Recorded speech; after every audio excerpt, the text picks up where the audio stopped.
Okay, here the recording in progress. All right, we're getting near the end, folks. So we're here. I'll do some problems that I had, and there won't be that many, and we'll probably finish early. And tomorrow will just be questions and answers. If you want to ask me any questions, you may. That's up to you. You don't have to. So exam again is on Thursday, the 9th. Okay. You're responsible for all of chapter 11. Okay, so this is the homework that you turn in for Thursday. It's the last regular test.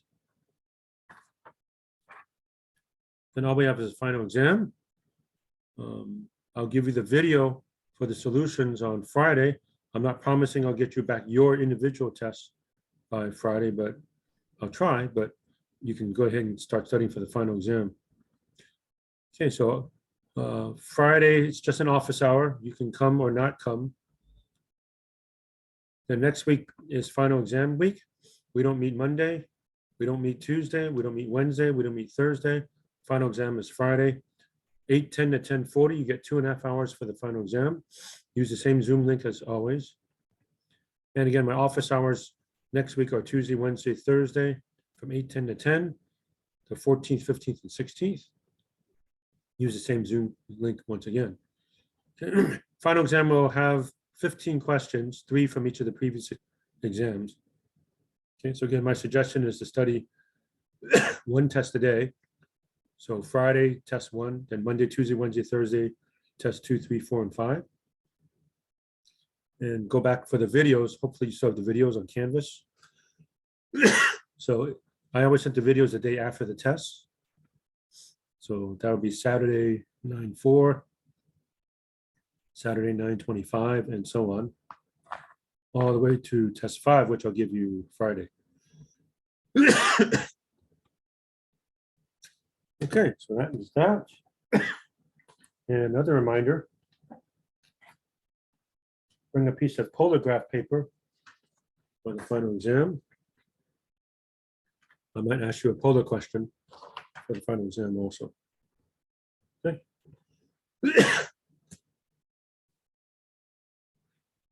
So there we go. Final exam, you're allowed 5 cheat sheets. You just bring the ones from the previous exams. That's good enough. You don't have to make them all over again, unless you want to. And if you want to add stuff to it, you may do that also. Okay. All right, so that's that. I'm going to do my own little mini review from previous sections that some people have asked for and do the last problem 21 from section 11. And then that's pretty much about it. The question was asked about 11.9, number 13. F of x equals 1 over 1 plus x squared. The radius of convergence is 1. Okay, this is not a geometric series, but it's the derivative almost of a geometric series, 1 over 1 plus x.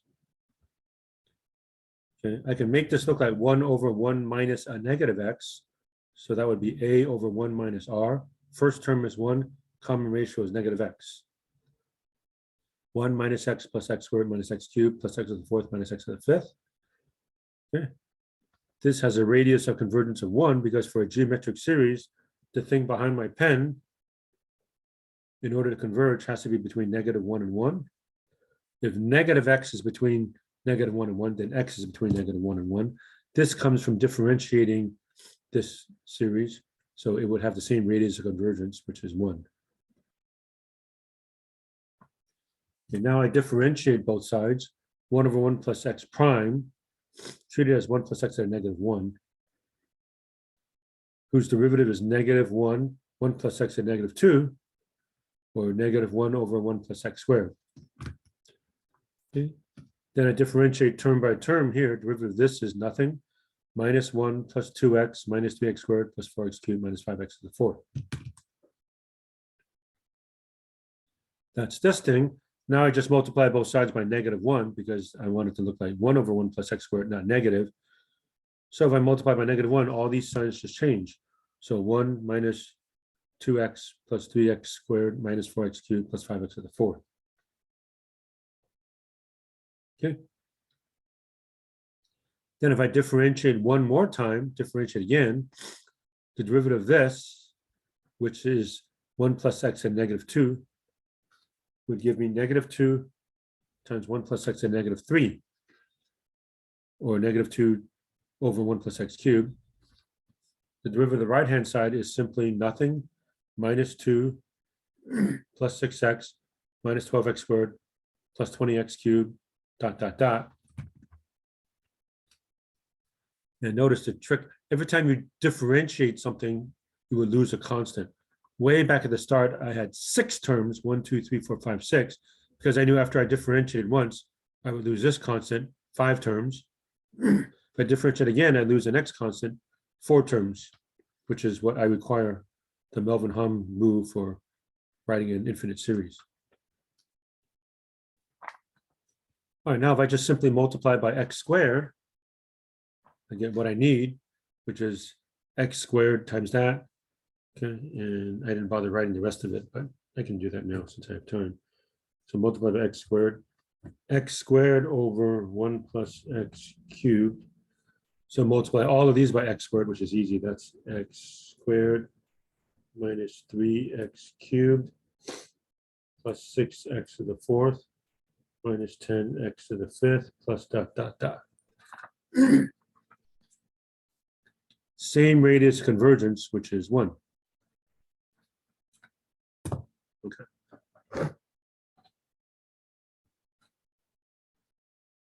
Okay, then 19, same section. 1 plus x over 1 minus x squared, so 11.9, evidently. So I'll start off with this and then differentiate.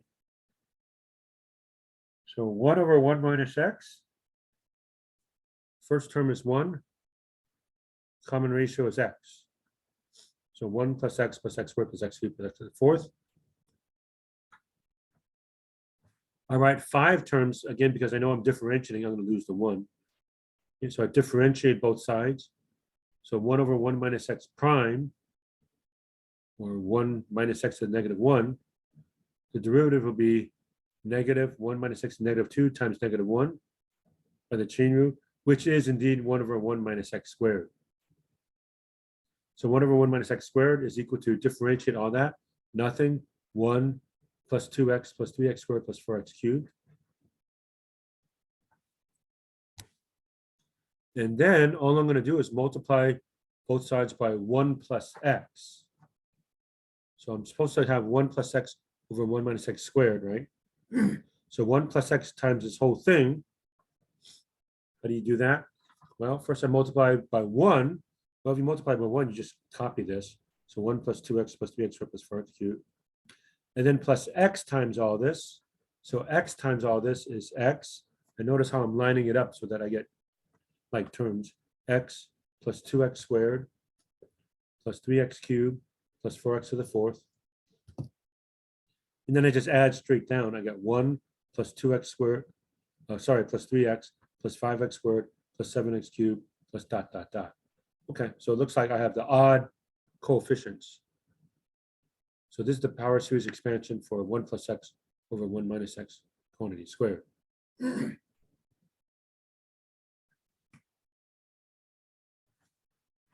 Okay, and then let's see, 23. Check something here. 23 from the same section. ln 1 plus x over 1 minus x. Just to show you what we had there.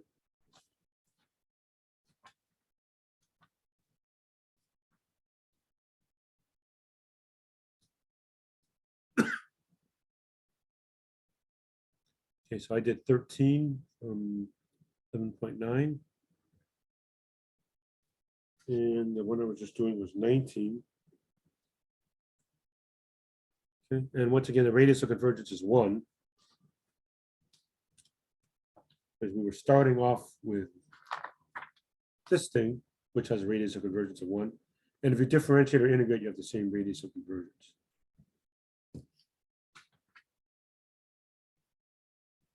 Okay, 23 is what I'm doing now. 23, ln 1 plus x over 1 minus x. That one's a little bit tricky.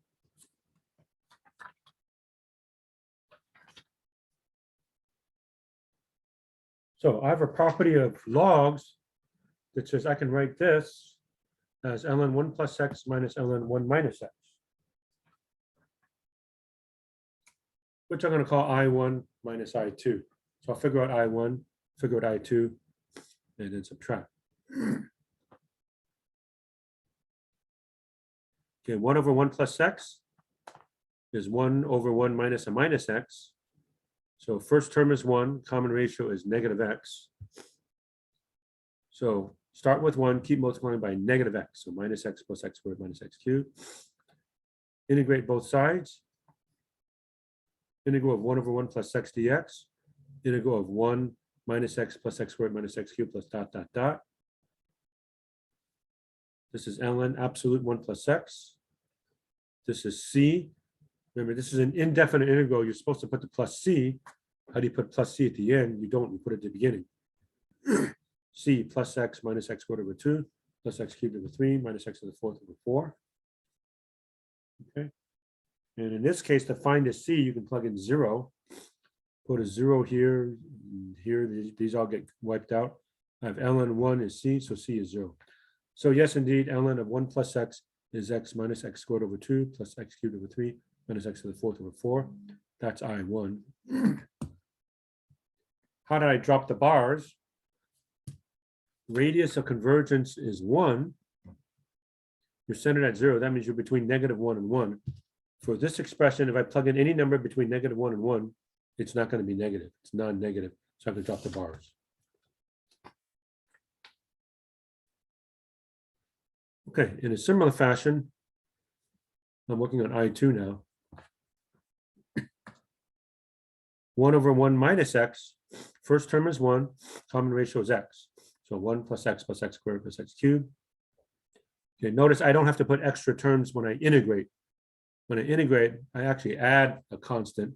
It's when you differentiate that you have to worry because you lose a constant. Quite generally, so the one that I just showed you, where I had to differentiate twice. So when I differentiate twice, I needed to put 6 terms. So when I differentiate once, I'll have 5 terms that I write. I mean, in reality, there's infinitely many terms, but in terms of writing out terms, right? Then differentiate it twice, so then you ended up with 4 terms overall. You don't have to worry about that when you integrate. So 4 terms is enough. So you actually gain a term, a c, right? Okay, so I was here. 1 over 1 minus x is 1 plus x squared plus x cubed, dot, dot, dot. Okay, so I integrate both sides. Integral of 1 over 1 minus x. Integral of 1 plus x squared plus x cubed. So that's c plus x squared over 2 plus x cubed over 3 plus x to the fourth over 4 plus dot, dot, dot. There should be a negative here, by the way, from the chain rule, right? Or you can always ask yourself, what's the derivative of this? The derivative of this is this. The derivative of this would be negative 1 over 1 minus x times negative 1. The negative 1s would cancel out. Okay, then again, I plug in x equals 0. You get c is 0. Put a 0 here. The left-hand side is 0. Put 0 here, here, here, here. C is equal to 0. So here's ln 1 minus x. And again, drop the bars. Okay, the radius of convergence is 1, which means x is between negative 1 and 1. If I plug in any number between negative 1 and 1, this would be a non-negative quantity, positive or maybe 0. So regular parentheses. Okay, so here's the power series expansion for ln 1 minus x. And finally, put them together. I1 minus I2. I take the answer I got for that, subtract the answer I got for that. So ln 1 plus x minus x squared over 2 plus x cubed over 3 minus x to the fourth over 4 plus dot, dot, dot. Minus ln 1 minus x. They're all negatives. Negative x minus x squared over 2 minus x cubed over 3 minus x to the fourth over 4. Very convenient, you're subtracting. So since you're subtracting, these are all become positive. And then notice the pattern. X minus a minus x, 2x. These will cancel out. Negative x squared over 2 plus x squared over 2. X cubed over 3 minus a minus x cubed over 3, 2x cubed over 3. These will cancel out. Okay, so continuing the pattern, following the Melvin-Hahn rule of writing down 4 terms in a series.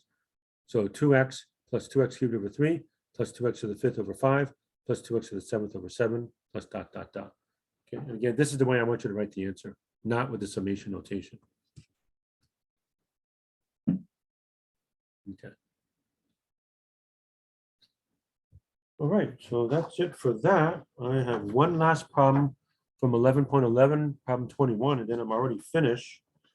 And just check my work here. Did that. And yes, I did that. Okay, so let me go back and do 11.11.21. Then we are done with everything. Be done with my lectures. I'll be done with the course. And all we have left is for you to take the test and the final exam. So 11.11.21, our last section. The directions. Approximate f by a Taylor polynomial with degree n at the number a. Use Taylor's inequality to estimate the accuracy of the approximation. Okay. So f of x is x sine x, centered at a equals 0, n equals 4, x is between -1 and 1. Okay, x sine x, not a very comfortable function, kind of clumsy to differentiate, integrate.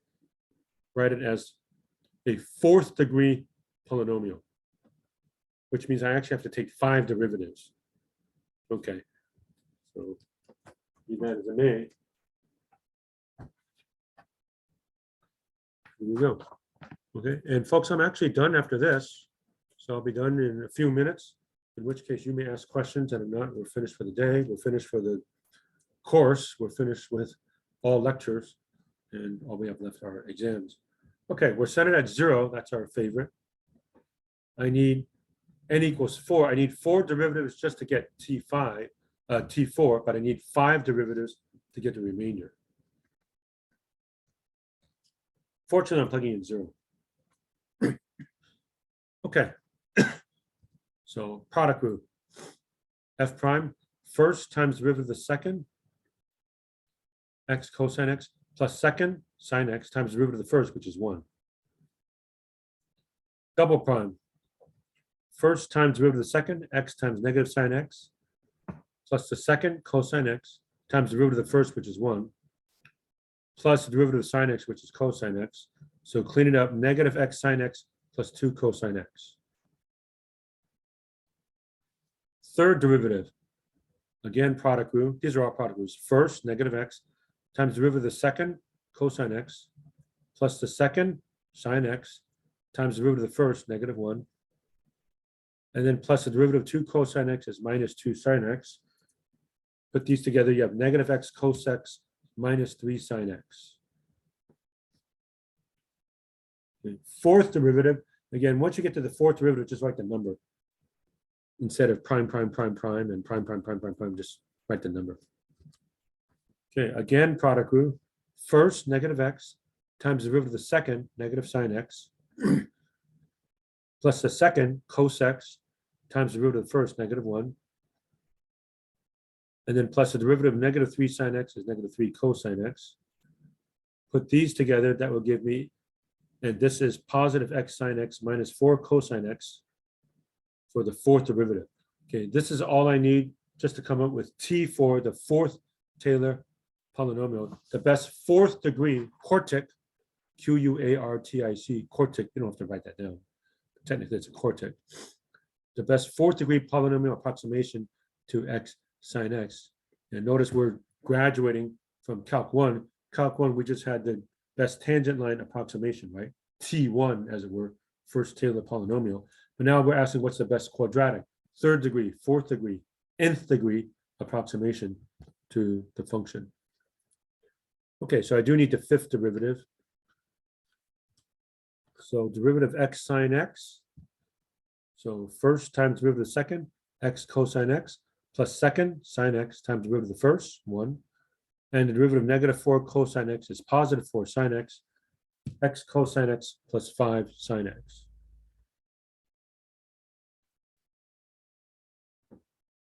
All right, so T4 centered at 0, automatically x to the 0 over 0 factorial, x to the 1 over 1 factorial, x squared over 2 factorial, x cubed over 3 factorial, x to the 4th over 4 factorial. The e and the f, exponent and factorial, are set. So it's DE over F. Again, if we were meeting face to face, the last time I taught this class, the class had to memorize it. You can write it on your cheat sheet, DEF. E and F are set. The D's, I plug in. Okay, plug in 0, you get 0. F prime of 0, that's 0. Sine of 0 is 0, still 0. Double prime, that's 0, but cosine of 0 is 1, so that's 2. Triple prime, put a 0 there and a 0 there, you get 0. Quadruple prime, fourth derivative, 0 gives me 0. 0 there gives me negative 4. So 0, 0, 2, 0, negative 4. 0, 0, 2, 0, negative 4. That's gone, that's gone, that's gone. So that's x squared minus 4 over 24, 1/6 x to the 4th. Okay. So the best 4th degree approximation to the original function is this. Now, is this the same function as this? Of course not. So we're cheating. Yes, but we can get an estimate of the error. The error will be no more than what I get from this calculation. Absolute value of R4 of x. So I go to the 5th derivative exponent factorial. Okay, so my 5th derivative, here it is, x cosine x plus 5 sine x in absolute value. Absolute value of x to the 5th over 5 factorial. And now I try to maximize this quantity. Okay. Well, I know cosine and sine are both bounded by 1. They cannot get any bigger than 1. All right. So I replace this with 1. I replace this with 1 to maximize. Right? Cosine can never be bigger than 1. Sine can never be bigger than 1. So call that 1. How can I maximize x between negative 1 and 1? Well, 1. So 1 times 1 plus 5 times 1, 6. How do I maximize x between negative 1 and 1? Either extreme would work. Since it's an absolute value, you can put either 1 or negative 1. 1. And divided by 5 factorial, which is 120. 6 over 120 is 1 over 20, 0.05. Okay. So bottom line, if I replace the trig function, x sine x, with this polynomial, where'd it go? X squared minus 1/6 x to the 4th. There's not the same function. We're not claiming they're the same function. But if I plug in a number between negative 1 and 1, my error is no more than 0.05. That's what we're saying. Okay, you want greater accuracy? Go farther out. Go 5, 6, 7, 8. Okay. Go infinitely far, then you do have the function itself. Right? So that's what we're claiming here. I am already done, folks. So I'm marking off 1111 there. I'm marking off 1111 there. We're actually done with Calc 2, folks. So congratulations on making it this far. Okay. So if anybody wants to ask a question today, you can, as soon as I finish blabbing in less than a minute. Okay, so tomorrow will just be a questions and answer day. There's no more lecture. Ordinarily, I would say I'll go on to the next section. Well, there is no next section, not unless you guys want to start learning some Calc 3, but I don't think we want to do that. Okay. So tomorrow will just be questions and answers. And test is Thursday, not Friday. Test is Thursday. Okay. Yes, I see a hand. And Friday, question and answer, just be an office hour. And then your job is to just review for the final. Okay. Again, the final 15 questions, 3 from each of the previous exams. My suggestion is to review 1 test per day. So Friday, Monday, Tuesday, Wednesday, Thursday, right? That's 5 days. So review test 1, 2, 3, 4, 5, and then hopefully you're ready for the final exam. Okay, let me stop the share, check the chat. And Francisco, you had a question or did you want to put it in the chat? You may.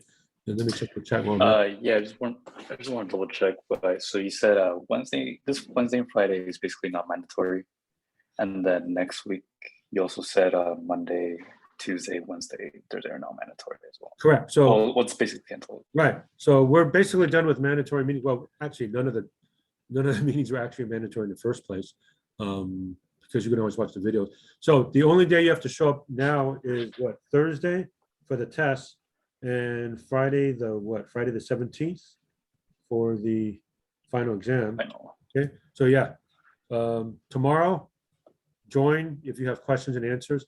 Well, some of you still might have questions, so okay, I'll record for the benefit of anybody who has questions and answers.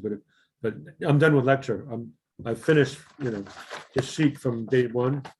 I said, let me just go back to sharing the screen for a moment. Okay, so the first day I said, okay, we're covering, whoops, get this thing focused, covering all of this stuff. We've done it. Okay, so there's nothing left.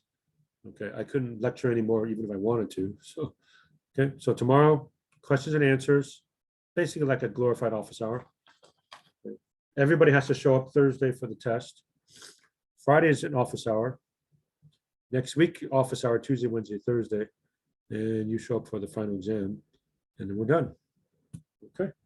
So anybody want to ask any questions today? Otherwise, I'll let you go today. And tomorrow is also optional. Let me stop the share and check the chat. And I don't see anything there right now. Okay, so any questions, please? All right, that'll do it. So have a good day, and we'll see you tomorrow, maybe, but for sure, show up on Thursday for test number 5. Okay, bye, everybody. All right, thank you. Take care.